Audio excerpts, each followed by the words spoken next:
Je vais vous parler maintenant des différents stades de développement de l'enfant. Alors évidemment, il existe différentes théories en la matière, dont certaines s'opposent. Par exemple, Rudolf Steiner préconisait que l'enfant n'aborde pas les lettres, l'écriture et la lecture avant l'âge de 7 ans.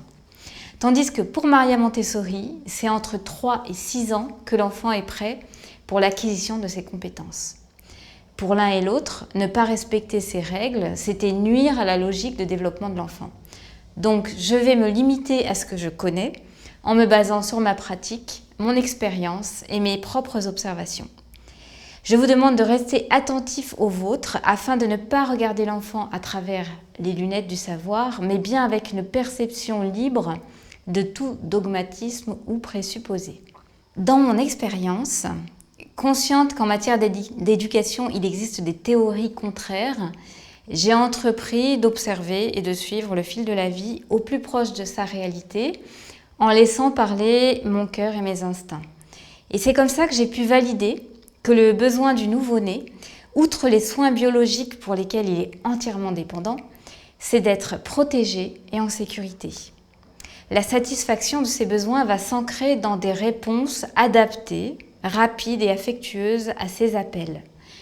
Des soins assidus de proximité tels que l'allaitement naturel à la demande, le portage, le cododo, l'accompagnement empathique de ses pleurs, une parole en sympathie avec ce qu'il traverse, le câlin, le bercement, tout cela nourrit les besoins de sécurité, de reconnaissance, d'appartenance, d'estime de soi. Et grâce à une attention de qualité, l'enfant installe sa base de sécurité psychique et sa disponibilité cognitive. De 0 jusqu'à 3 ans, les enfants sont animés d'une force de développement extraordinaire. Ils évoluent vite et efficacement. Leur développement physiologique est prodigieux. Leur cerveau galope. C'est au cours de ces 3 premières années qu'ils prennent possession de leurs facultés motrices et qu'ils apprennent une ou même plusieurs langues. Ils construisent leurs premières relations sociales fondatrices et notamment la relation d'attachement avec ceux qui prennent soin de lui. Ils rencontrent le monde qui les entoure pour en prendre connaissance, éprouver ses caractéristiques, entrer en interaction dynamique avec tout ce qui est autour d'eux. Cette exploration sensorielle est intense jusqu'à l'âge de 6 ans environ. Entre 6 et 12 ans, c'est l'âge de l'approfondissement. L'enfant passe d'explorateur à chercheur. Du concret, il passe à l'abstraction. Il intensifie et structure ses relations sociales. Quand ses besoins premiers ont été nourris, il se trouve dans une forme de stabilité émotionnelle et affective qui lui permet un développement intellectuel intense. Il questionne, il déduit, il comprend et fait des liens. Il joue beaucoup, notamment en groupe, il se nourrit des interactions qu'il a avec les autres. Le langage est installé et son développement peut de plus en plus passer par ce canal. Le besoin d'expérimenter, de bouger, de créer, de faire, de vivre des situations concrètes en interrelation avec les autres reste intense. C'est aussi l'âge des grandes passions, par période pour certains. L'enfant peut focaliser toute son attention sur un thème donné, comme il le faisait plus petit sur ses objets de découverte sensorielle. Mais cette fois, la découverte est sociale, pratique, intellectuelle. Il s'informe, se documente, interroge, cherche et parfois s'enthousiasme pendant des jours, des semaines, des mois et même des années. Le besoin de bienveillance reste central pour nourrir son réservoir affectif et garantir sa sécurité intérieure. Il a besoin à tous les stades de son développement d'assentiment et d'amour sans condition. À partir de 11-12 ans, la physiologie se manifeste à nouveau très fortement dans la vie de l'enfant. L'explorateur revient, mais pour l'introspection cette fois.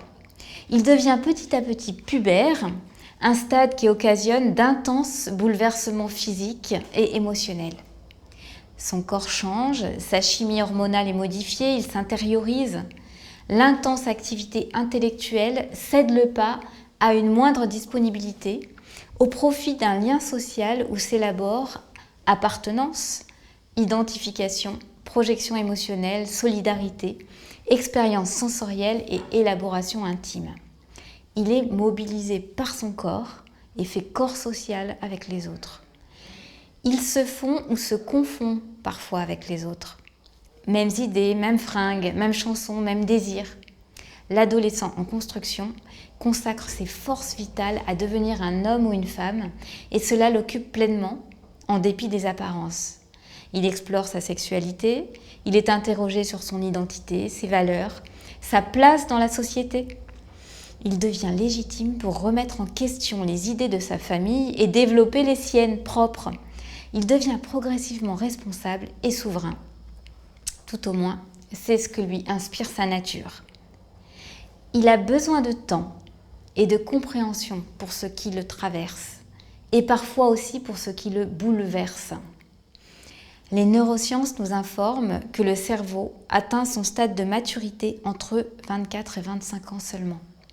C'est l'âge où le néocortex termine sa croissance et peut véritablement et pleinement devenir une ressource accomplie pour faire face à la vie et à ses défis. Reconnaître les différents stades de développement peut permettre de mieux comprendre ce qui se passe pour l'enfant qui grandit. Quelles sont ses périodes sensibles? Quelle est la logique de ses comportements? Cependant, à tous les stades de son développement, la personne humaine qui grandit doit, selon moi, bénéficier de notre confiance en ce qu'il est et en ce qu'il exprime, et être accueillie sans condition. Lorsqu'elle est dans un environnement matériel, naturel et humain favorable, elle n'a pas besoin d'être éduquée, mais juste d'être accompagnée avec attention et empathie.